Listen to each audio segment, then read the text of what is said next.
വളരെ വിചിത്രമായ മറ്റൊരു സംഭവം, വി ഡി സതീശൻ ഈ സമരത്തിൻ്റെ ഒപ്പം അവസാനമാണ്. ആദ്യമൊന്നും കോൺഗ്രസ് ഒരു ശക്തിയായ നിലപാട് സ്വീകരിച്ചില്ല എന്ന് മാത്രമല്ല, ഈ സമരം ബി ജെ പിയുമായിട്ടുള്ള ഒരൊത്തു ചേർന്നുള്ള ഒന്നാണ് എന്ന് പരസ്യമായി പറയുകയും ചെയ്തിട്ടുള്ളതാണെങ്കിലും അവസാന ഘട്ടം അവർക്ക് ഡൽഹിയിൽ നടന്ന ഈ വിദ്യാർത്ഥി വേട്ട, യുവജന വേട്ടയോടെ നിൽക്കക്കള്ളിയില്ലാതൊരു സാഹചര്യം വന്നപ്പോഴാണ് അവരും രംഗത്തിറങ്ങിയിട്ടുള്ളത്. നല്ലത് തന്നെയാണ്. ഇപ്പോൾ ഇന്ത്യ കൂട്ടുകെട്ടെല്ലാം ഒറ്റക്കെട്ടായിട്ട് പാർലമെന്റ് അംഗങ്ങൾ ഇന്നലെ ഗാന്ധി സ്മൃതി മണ്ഡപത്തിൽ മാർച്ചായിട്ട് പോയി പ്രതിജ്ഞ ചെയ്യുന്ന കാര്യം നമ്മൾ കണ്ടു. നല്ലത് തന്നെയാണ്. പക്ഷെ വിചിത്രമായ കാര്യം, വി ഡി സതീശൻ രാഹുൽ ഗാന്ധിയോടൊപ്പം ആദ്യത്തെ തന്നെ ദിവസത്തെ പരിപാടിയിൽ പങ്കെടുത്ത് മടങ്ങി കേരളത്തിലെത്തിയപ്പോൾ കേന്ദ്രം സ്വീകരിക്കുന്ന അതേ നിലപാട് ഇവിടെയും നടപ്പിലാക്കാൻ വേണ്ടിയിട്ടുള്ള നടത്തുന്ന ശ്രമം ഒരിക്കലും കേരളം അംഗീകരിക്കുന്നതല്ല എന്ന് പറയാൻ ഞാൻ ആഗ്രഹിക്കുകയാണ്. ഡൽഹിയിൽ നടക്കുന്ന വിദ്യാർത്ഥി യുവജന പ്രക്ഷോഭത്തിന് പിന്തുണ പ്രഖ്യാപിച്ചുകൊണ്ട് കേരളത്തിലെ ഏറ്റവും പ്രമുഖനായ ഗായകൻ വേടൻ,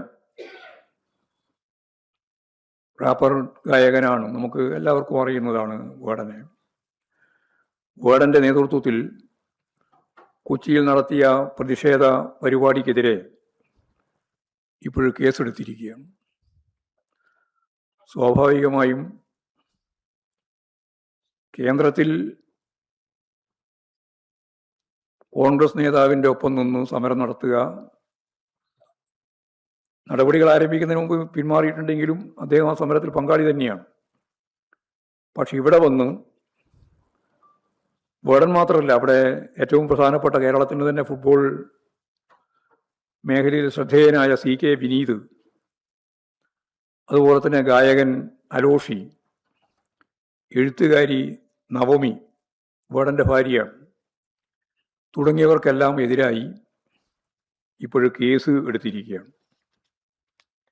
ഇത്തരത്തിൽ സാംസ്കാരിക കേരളത്തിൻ്റെ ഏറ്റവും ശ്രദ്ധേയമായ ആളുകളുടെ ഞാൻ നേരത്തെ പറഞ്ഞ പ്രതികരണത്തോടൊപ്പം പ്രായോഗികമായിട്ട് പ്രക്ഷോഭകാരികൾക്ക് പിന്തുണ പ്രഖ്യാപിച്ച് പാട്ടുപാടിയതിൻ്റെ പേരിൽ നടപടി സ്വീകരിക്കുന്ന നിലപാടിൽ നിന്ന് സർക്കാർ പിന്തിരിയണം എന്ന് തന്നെയാണ് അത് സംബന്ധിച്ച് പറയാനുള്ളത്. രാഷ്ട്രീയ വിലയിരുത്തൽ കഴിഞ്ഞ 2 മാസക്കാലം UDF അധികാരത്തിൽ വന്ന് അതിനുശേഷമുള്ള 2 മാസക്കാലം പൊതുവായിട്ട് വിലയിരുത്തിയാൽ കേരളത്തിൻ്റെ മതനിരപേക്ഷ പാരമ്പര്യത്തെ തകർക്കുന്ന വിധം BJPയുടെ നയങ്ങളുമായി UDF സർക്കാർ മുമ്പോട്ടേക്ക് പോകുന്ന ചിത്രമാണ് കാണാൻ സാധിക്കുന്നത്.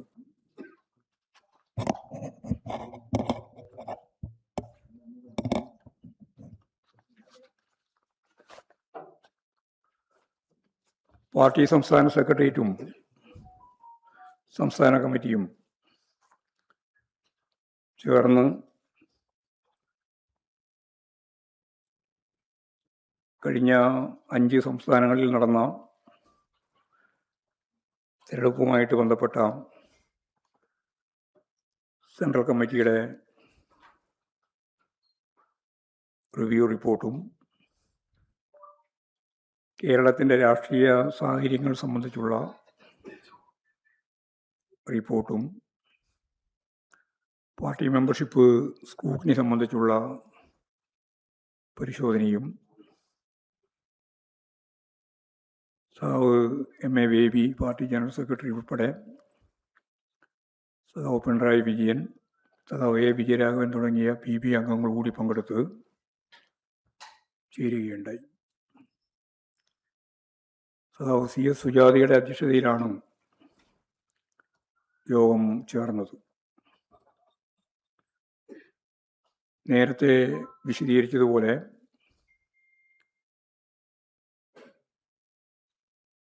സംസ്ഥാന കമ്മിറ്റിയുടെ വിപുലീകൃത യോഗം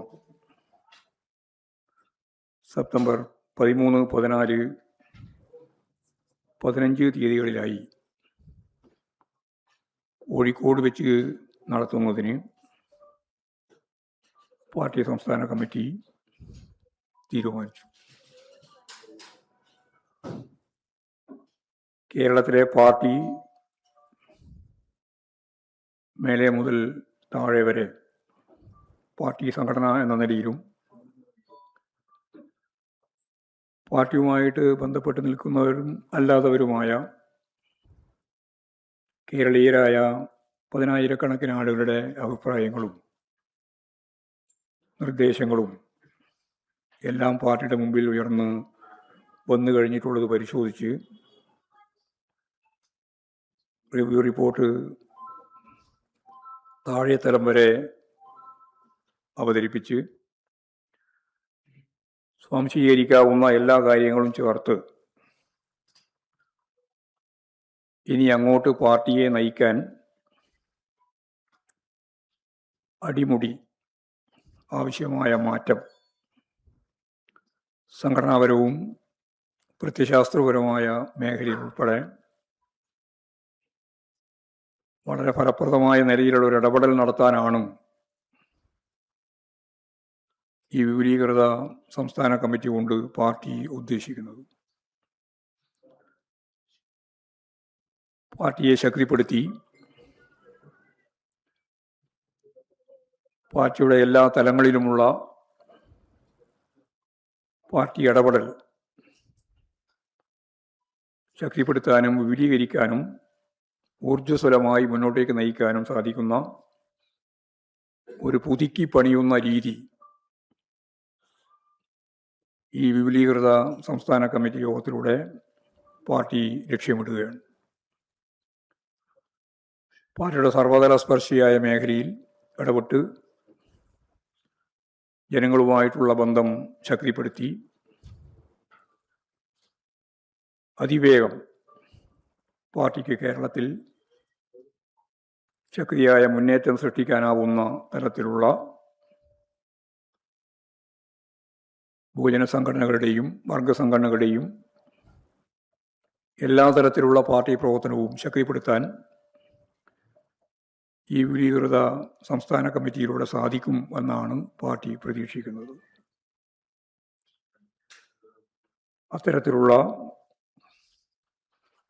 വളരെ ഗൗരവമുള്ള ഒരു സംഘടനാ പരിശോധനയും ഞാൻ നേരത്തെ പറഞ്ഞതുപോലെ രാഷ്ട്രീയ പ്രത്യയശാസ്ത്രപരമായ ഉള്ളടക്കത്തെ പാർട്ടിയിലുടനീളം ശക്തിപ്പെടുത്തുന്നതിന് വേണ്ടിയുള്ള പ്രവർത്തനവും ഇതിൻ്റെ കൂടെ പാർട്ടി സംഘടിപ്പിക്കും. ഇന്ത്യയുടെ ഇന്നത്തെ സാഹചര്യം സംഘപരിവാർ ശക്തികൾക്ക് ഞെട്ടലുണ്ടാക്കുന്ന ഒന്നാണ് എന്നെല്ലാവർക്കും അറിയാം.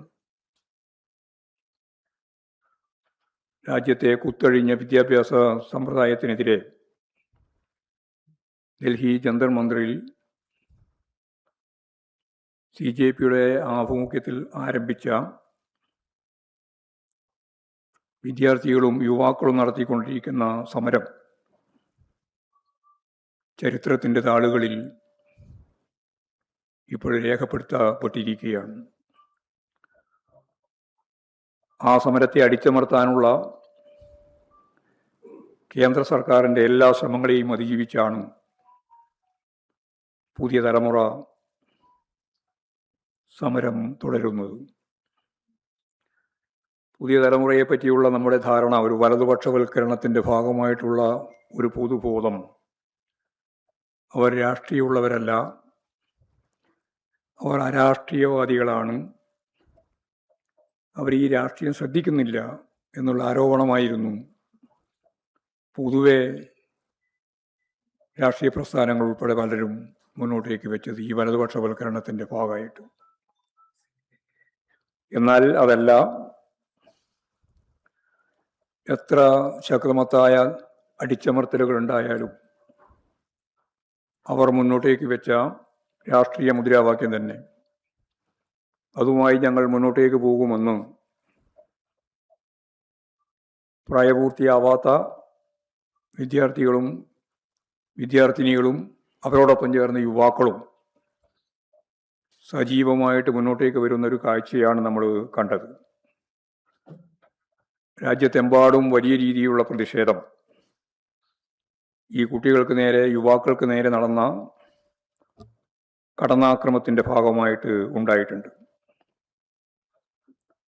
നമുക്കറിയാം, നീറ്റ് പരീക്ഷ വലിയ രീതിയിലുള്ള കൃത്രിമം നടത്തി പരീക്ഷ തന്നെ റദ്ദാക്കേണ്ടി വന്ന സന്ദർഭത്തിൽ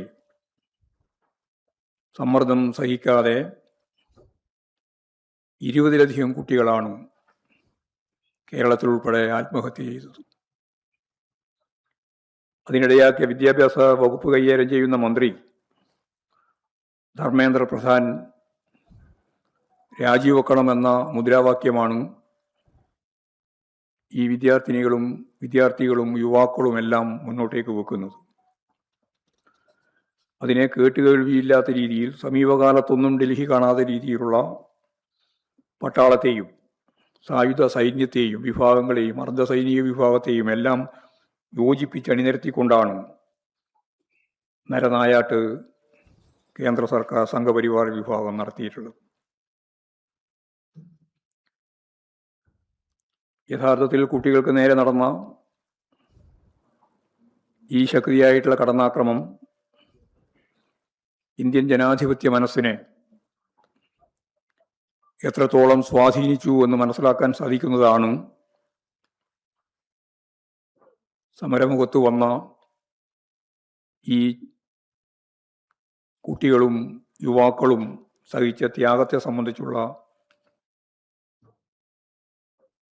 ഇന്ത്യയിലെ സാമൂഹ്യ സാംസ്കാരിക രാഷ്ട്രീയ രംഗത്തു നിന്ന് വന്ന ഓരോരുത്തരുടെയും പ്രതികരണങ്ങൾ നമുക്ക് മനസ്സിലാക്കാൻ സാധിക്കുന്നത്.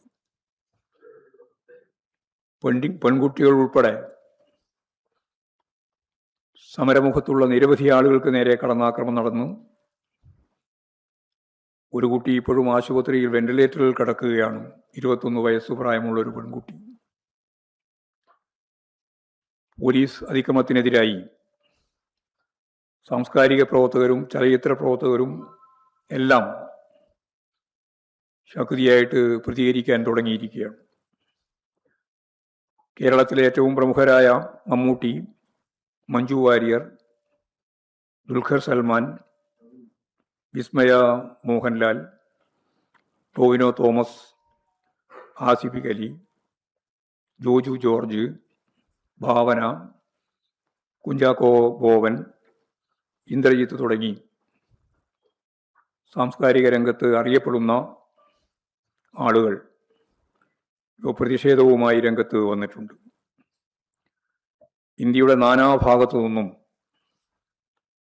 എല്ലാ മേഖലയിലുമുള്ള വിവിധ തലത്തിൽ വ്യക്തിമുദ്ര പതിപ്പിച്ച പ്രഗത്ഭ വ്യക്തികൾ സമരവുമായി ഐക്യദാർഢ്യം പ്രകടിപ്പിക്കുന്ന ഒരു പുതിയ രീതിയാണ് നമ്മൾ ഇന്ത്യയിൽ കാണുന്നത്.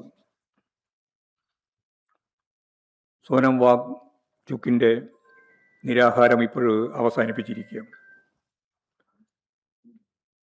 ഇത്തരം പ്രതിഷേധവുമായിട്ട് വരുന്ന സാംസ്കാരിക പ്രവർത്തകർക്കും അതുപോലെ തന്നെ വിവിധ തലങ്ങളിൽ പ്രവർത്തിക്കുന്ന വ്യക്തിത്വത്തിനുമെതിരായി സംഘപരിവാർ വിഭാഗം രംഗത്ത് വന്നു കഴിഞ്ഞിട്ടുണ്ട്. കേരളത്തിലും ചിലർക്കെതിരായി അവരുടെ വീടുകളിലേക്ക് പ്രകടനം നടത്തുന്ന സാഹചര്യം നമ്മൾ കണ്ടിട്ടുണ്ട്. തൃശ്ശൂരൊക്കെ ജനങ്ങൾക്കൊപ്പം അണിനിരക്കുന്ന പ്രതിബദ്ധത കാണിക്കുന്ന ആളുകൾക്കെതിരായിട്ട്, ഈ പ്രശസ്ത വ്യക്തികൾക്കെതിരായി സംഘപരിവാർ നടത്തുന്ന ഭീഷണിയെ, അവ നടത്തിക്കൊണ്ടിരിക്കുന്ന അക്രമങ്ങളെ ഫലപ്രദമായി പ്രതിരോധിക്കുന്നതിന് കേരളത്തിന് സാധിക്കും. ആ പ്രതിരോധം കേരളത്തിൽ ശക്തിയായിട്ട് രൂപപ്പെടുത്തി മുന്നോട്ടേക്ക് കൊണ്ടുപോവുക എന്നുള്ളത് തന്നെയാണ് സ്വാഭാവികമായിട്ടും ഉദ്ദേശിക്കുന്നത്. രാജ്യത്തെമ്പാടും നടക്കുന്ന ഇത്തരം പ്രവർത്തനങ്ങളെ CPIM സംസ്ഥാന കമ്മിറ്റി അഭിവാദ്യം ചെയ്യുകയാണ്. അവരോട് ഐക്യദാർഢ്യം പ്രകടിപ്പിച്ചുകൊണ്ട് വിവിധ രീതിയിലുള്ള പ്രക്ഷോഭങ്ങൾക്ക് പിന്തുണ നൽകാൻ CPIM തീരുമാനിക്കുകയും ചെയ്തിരിക്കുകയാണ്. വളരെ വിചിത്രമായ മറ്റൊരു സംഭവം, VD സതീശൻ ഈ സമരത്തിൻ്റെ ഒപ്പം അവസാനമാണ്. ആദ്യമൊന്നും കോൺഗ്രസ് ഒരു ശക്തിയായ നിലപാട് സ്വീകരിച്ചില്ല എന്ന് മാത്രമല്ല, ഈ സമരം BJPയുമായിട്ടുള്ള ഒരൊത്തു ചേർന്നുള്ള ഒന്നാണ് എന്ന് പരസ്യമായി പറയുകയും ചെയ്തിട്ടുള്ളതാണെങ്കിലും അവസാന ഘട്ടം അവർക്ക് ഡൽഹിയിൽ നടന്ന ഈ വിദ്യാർത്ഥി വേട്ട, യുവജന വേട്ടയോടെ നിൽക്കക്കള്ളിയില്ലാതൊരു സാഹചര്യം വന്നപ്പോഴാണ് അവരും രംഗത്തിറങ്ങിയിട്ടുള്ളത്. നല്ലത് തന്നെയാണ്. ഇപ്പോൾ ഇന്ത്യ കൂട്ടുകെട്ടെല്ലാം ഒറ്റക്കെട്ടായിട്ട് പാർലമെന്റ് അംഗങ്ങൾ ഇന്നലെ ഗാന്ധി സ്മൃതി മണ്ഡപത്തിൽ മാർച്ചായിട്ട് പോയി പ്രതിജ്ഞ ചെയ്യുന്ന കാര്യം നമ്മൾ കണ്ടു. നല്ലത് തന്നെയാണ്. പക്ഷെ വിചിത്രമായ കാര്യം, VD സതീശൻ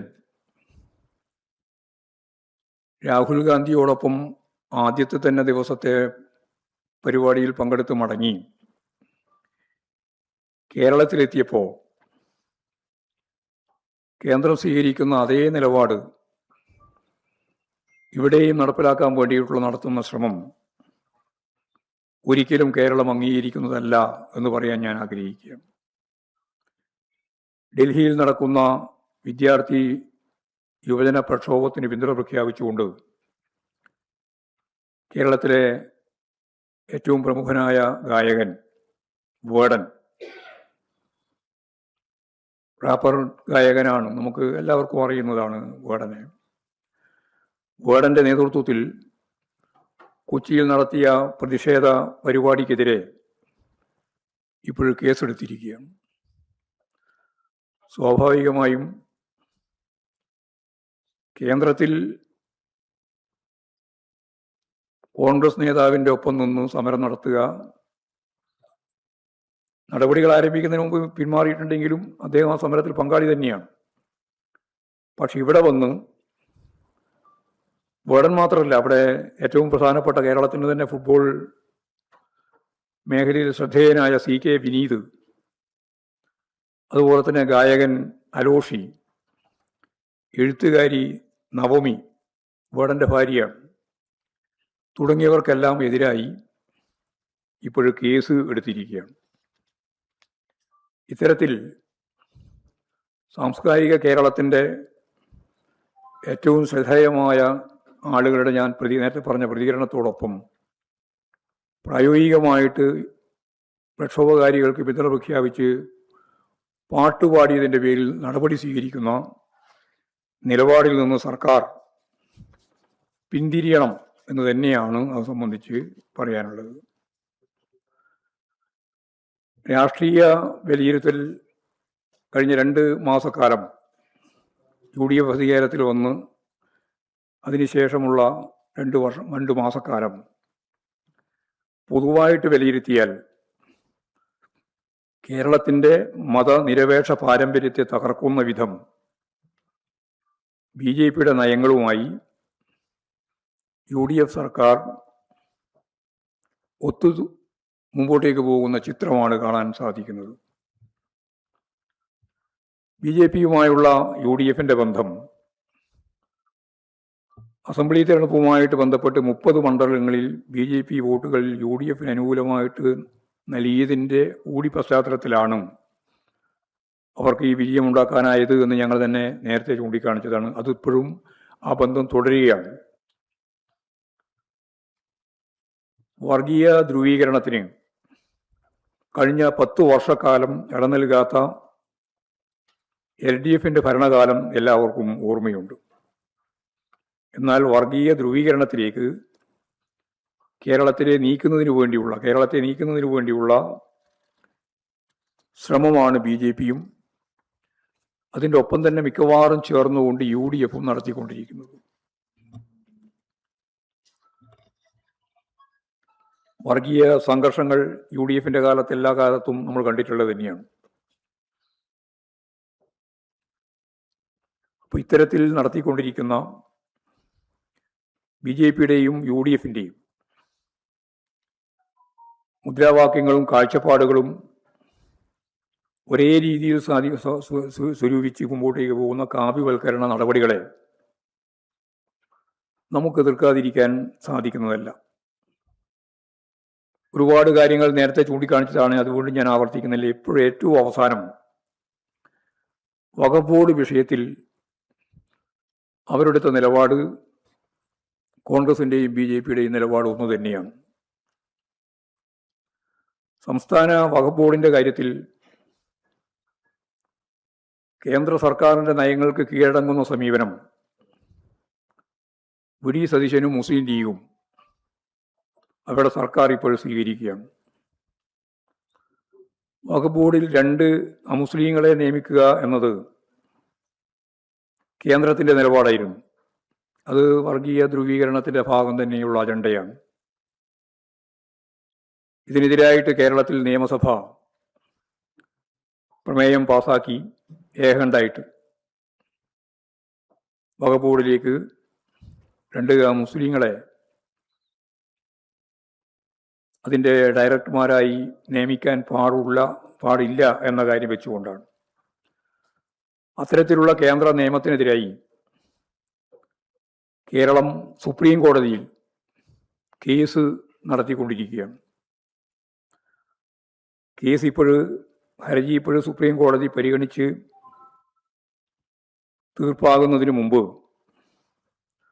മുഖ്യമന്ത്രി സാധാരണ പറയുന്ന രീതിയിലുള്ള കള്ളം ഇതുമായിട്ട് ബന്ധപ്പെട്ടും വിശദീകരിക്കുകയുണ്ടായി. ഹർജി സുപ്രീം കോടതി തള്ളി എന്നാണ് മുഖ്യമന്ത്രി കഴിഞ്ഞ ദിവസം പത്രസമ്മേളനം വിളിച്ചിട്ട് പറഞ്ഞത്.